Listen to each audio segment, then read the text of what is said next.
अंग्रेजों की परतंत्रता से स्वाधीनता मिलने तक असंख्य रणबांकुरों ने अपने प्राणों की आहुति देकर देशभक्ति का परिचय दिया है।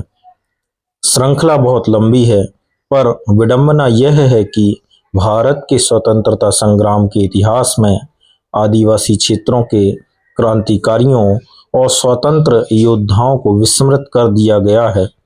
1857 के स्वाधीनता संग्राम से लेकर 1947 में स्वाधीनता मिलने तक अनेक असंख्य क्रांतिकारियों ने स्वाधीनता के यज्ञ में अपने प्राणों की आहुति दी है, लेकिन आदिवासी क्रांतिकारियों के इतिहास के थोड़े से पन्ने पलटें तो देखें कि अंग्रेजी साम्राज्य के विरुद्ध सशस्त्र संघर्ष करने वाले आदिवासी वीरों ने अप्रतिम शौर्य, प्रखर देशभक्ति, महान आदर्शवाद और संगठन की कुशलता का परिचय दिया है। आज हम एक ऐसे ही महान वंश परंपरा के धनी गढ़ामंडला साम्राज्य के वंशज अमर शहीद महाराजा शंकर शाह एवं कुंवर रघुनाथ शाह जी के देश की आज़ादी के लिए किए गए सर्वस्व बलिदान के संबंध में जानेंगे। महाराजा शंकर शाह का जन्म 1787 में हुआ। उनके पिता का नाम महाराज सुमीर शाह था। महाराजा शंकर शाह बचपन से ही बड़े बहादुर थे। उन्होंने बाल्यकाल से ही धनुष बाण चलाना, घुड़सवारी करना अच्छा लगता था। उन्होंने अपने साथियों की एक सेना तैयार कर ली थी। 25 वर्ष की आयु में शंकर शाह का विवाह फूल कुंवर जी के साथ हुआ। 4 वर्ष के बाद उन्हें पुत्र रत्न की प्राप्ति हुई थी।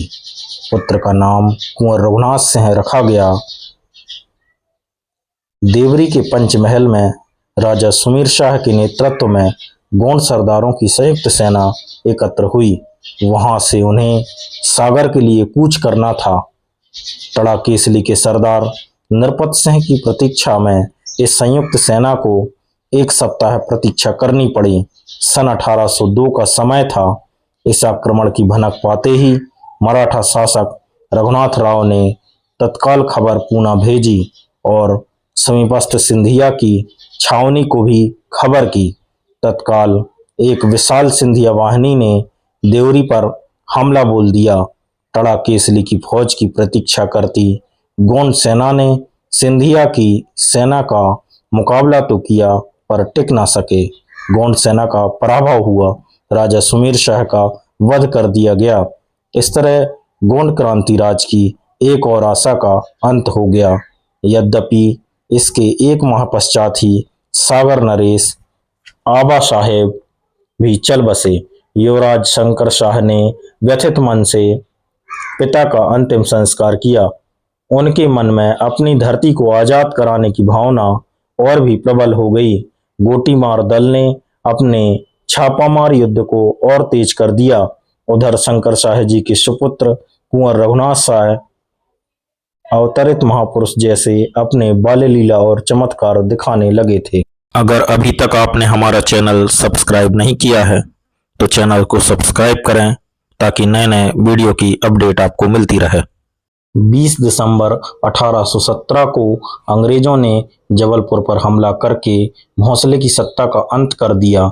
इस अवसर पर राजा शंकर शाह ने ब्रिगेडियर जनरल हार्डीमैन से मुलाकात कर राज्य पर अपना दावा पेश किया, पर उनकी मांग पूरी तरह से ठुकरा दी गई।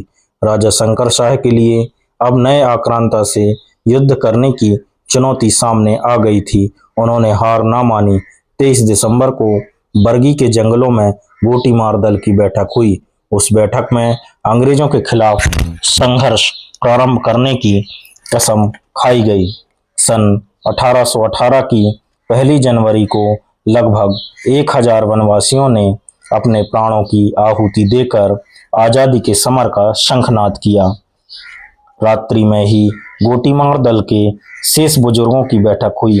हुतात्माओं को श्रद्धांजलि समर्पण करने के बाद निश्चय किया गया कि गंभीर क्षति की पूर्ति तक सभी गतिविधियों को स्थगित रखा जाए।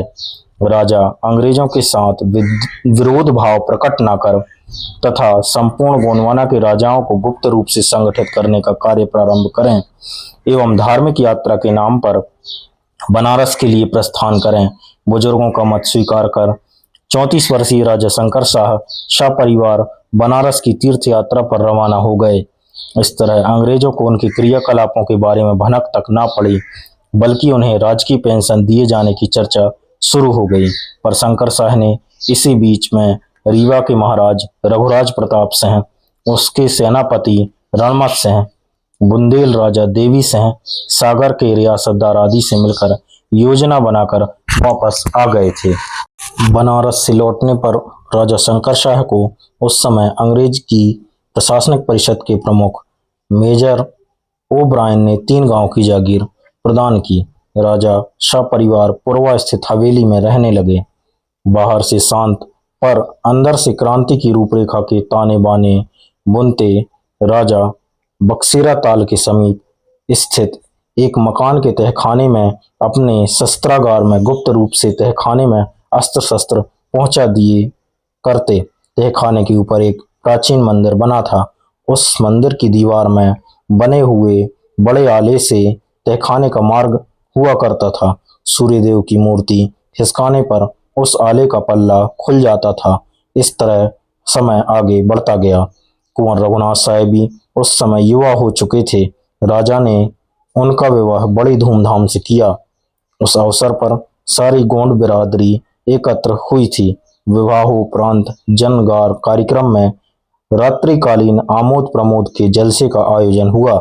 इसमें बाकी लोग तो गान, नृत्य, खाने पीने में लगे रहे, पर राजा शंकर शाह ने कुछ विश्वस्त संबंधी सरदारों को लेकर तहखाने में गुप्त मंत्रणा की एवं अपने अपने इलाके के स्वराज्य के अभिलाषी समर्पित जनों को एकत्र करने का संकल्प लिया। इस अवसर पर भर्रई के राजा ने 10 तमंचे एवं गोलियों की थैली भी राजा को भेंट की।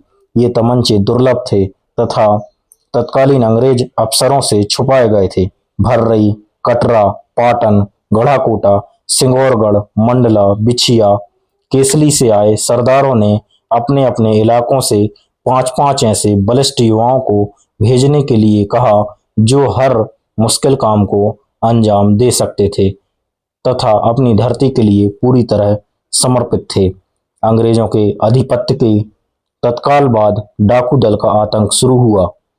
यह दल केवल अंग्रेजों के काफिलों एवं अंग्रेज परस्तों के यहाँ पर ही डाका डालता था। मूलतः इस दल का उद्देश्य अंग्रेजों को नुकसान पहुंचाना ही था। यह दल भिन्न भिन्न नामों से आतंकवादी गतिविधियों को अंजाम देता था। शुरू में इसे बहराम डाकू के दल के नाम से पुकारा जाता था। इस दल के कारनामों से उस समय दलित एवं पीड़ित वर्ग को काफी राहत महसूस होती थी। राजा शंकर शाह के गुप्त संरक्षण में यह दल सन 1857 तक अपनी अपनी गतिविधियों का संचालन करता रहा। सन 1842 के बुंदेला क्रांतिकारियों को 10 बंदूकों की सौगात भिजवाई थी। उन्होंने राजा हृदय शाह को बड़ी संख्या में तलवारें एवं 15 बंदूकों की खेप के साथ अपने 20 साथियों को भेजा था। यद्यपि राजा की आर्थिक दशा ठीक नहीं थी, फिर भी वे यथासंभव क्रांतिकारी गतिविधियों का संचालन करते थे। भारत में अंग्रेजी शासन की स्थापना के साथ ही उसका विरोध आरंभ हो गया था। ईस्ट इंडिया कंपनी की राजनीति एवं आर्थिक नीतियों के परिणामों से असंतुष्ट समाज के अनेक वर्गों, पदच्युत शासकों, जमींदारों, धार्मिक नेताओं, फकीरों, सन्यासियों, सैनिकों, किसानों एवं जनजातियों का सरकार के विरुद्ध सबसे बड़ा संघर्ष 1857 में हुआ। ईस्ट इंडिया कंपनी के शासन के 100 वर्षों के भीतर तथा 1857 ईस्वी के स्वतंत्रता संग्राम तक भारत में अनेक युद्ध हुए, जैसे असम विद्रोह, असम व सिलहट में खासी युद्ध, मद्रास में विजयनगर के राजा का संग्राम, किसान आंदोलन में करेजी आंदोलन, बहावी आंदोलन आदि प्रमुख थे। इसी प्रकार जनजातियों के आंदोलन में चुआर क्रांति युद्ध, कोल क्रांति युद्ध, संताल क्रांति युद्ध प्रमुख थे। सैनिक संग्राम में 1806 ईस्वी में बेल्लोर का क्रांति युद्ध, 1825 ईस्वी में असम के तोपखानों में विद्रोह, 1830 ईस्वी का सोलापुर क्रांति युद्ध और 1849 ईस्वी गोविंदगढ़ रेजिमेंट का संग्राम प्रमुख थे। बंगाल में कंपनी की स्थापना के साथ ही जनता के शोषण की जो प्रक्रिया प्रारंभ हुई थी, उसका प्रभाव पुराने जमींदारों, किसानों, कारीगरों और सैनिकों पर पड़ा। कंपनी की सरकार ने इनका आर्थिक शोषण किया, जिसके फलस्वरूप अपने हितों की सुरक्षा के लिए शासकों एवं बड़े तालुकेदारों ने क्रांति युद्ध का सहारा लिया। किसान आंदोलन को भारत के इतिहास में व्यापक महत्व प्राप्त है। सरकार की आर्थिक नीतियों एवं नई भू राजस्व व्यवस्था की हानि सबसे अधिक किसानों को उठानी पड़ी। कंपनी की सरकार ने किसानों का आर्थिक शोषण किया, जिसके फलस्वरूप अपने हितों की सुरक्षा के लिए शासकों एवं बड़े तालुकेदारों ने क्रांति का सहारा लिया। छोटा नागपुर सिंहभूमि जिले में रहने वाले तथा मुंडा जाति के लोगों ने कंपनी सरकार के विरुद्ध क्रांति युद्ध कर दिया। सतत क्रांतिकारी गतिविधियों में संलग्न रहने के कारण राजा शंकर शाह और कुंवर रघुनाथ शाह को तत्कालीन बादशाह बहादुर शाह जफर, अपदस्थ पेशवा नाना साहब, रानी लक्ष्मीबाई आदि के द्वारा क्रांति के सूत्रपात के समाचार तीर्थ यात्रा के दौरान दिए। लगभग 1000 भगवा वस्त्रधारी साधुओं की टोली मथुरा वृंदावन में श्री कृष्ण के दर्शन के बाद झांसी होकर लौटे। वहां रात्रि में साधु वेशधारी राजा शंकर शाह ने गुप्त रूप से रानी लक्ष्मीबाई से भेंट की। रानी ने उन्हें संपूर्ण क्रांति के बारे में समझाया। रानी लक्ष्मीबाई ने विशेष प्रकार के तमूरे भेंट किए। इन तमूरों के अंदर बंदूकें भरी थीं। तमूरों की मटकी में कारतूसें थीं। सामान्य रूप से वैसे ये तमूरे का चलन पहले से ही प्रारंभ कर दिया गया था, जिनमें बंदूकें नहीं भरी जाती थीं, बल्कि वे सामान्य तमूरे ही रहते थे। फर्क सिर्फ इतना ही रहता था कि बंदूक से तमूरे भारी रहते थे। इसी तरह कमर पर बांधने वाली ढोलकों में तमंचे एवं कारतूस भरकर रानी लक्ष्मीबाई ने विभिन्न स्थानों पर भेजे थे। ऐसी ही ढोलकों को लेकर राजा शंकर शाह का तीर्थयात्री दल भी जबलपुर वापस आया था। सावधानी से सारे हथियार उसी सुरक्षित स्थान पर रख दिए गए। सन 1857 के स्वतंत्रता संग्राम में क्या कुछ हुआ, इसका विवरण तो विभिन्न वर्णनों में दिया गया है। एक तथ्य का विवरण उपलब्ध नहीं हो पाया है कि वास्तविक रूप से राजा शंकर शाह की योजना उस समय क्या थी। राजा ने इस विषय में विजय राघवगढ़ के राजा सूरज प्रसाद सहित अनेक क्रांतिकारियों से चर्चा की थी। उनकी योजना में तत्कालीन जबलपुर की पलटन निश्चित रूप से सहयोगी थी, परंतु तोपखाना पलटन में पूरी तरीके से सेंध नहीं लगा पाया था। राजा शंकर शाह के जिम्मे तोपखाने पर कब्जा पर तोपों से ताबड़तोड़ अंग्रेजी ठिकानों के ध्वस्त कर देने का भार दिया गया था। इस टोली को आज के चौहानी शमशान की भूमि पर, जो उस समय एक गहरी घाटी के रूप में थी, एकत्रित किया गया था। इस टोली की भोजन आदि की व्यवस्था पहले ही कर दी गई थी। इसके लिए राजा शंकर शाह ने अपनी पत्नी फूल कुंवर के जेवर के जोड़ों का ऐतिहासिक मुकुट बेच दिया था। 10 दिसंबर तक यह व्यवस्था पूरी कर ली गई थी। उन्हें बंदूकें एवं तमंचा देना बाकी था, जो कि क्रांति के दिन यानी 1857 के गीता जयंती पर्व के पहले दिन की पूर्व संध्या को दिए जाने थे। उस समय वे क्रांतिकारी लमानों के वेश में ठहरे थे। अचानक एक गुप्तचर ने एक साथ सैकड़ों लमानों के एकत्रित होने की सूचना उस समय के डिप्टी कमिश्नर क्लार्क को दी।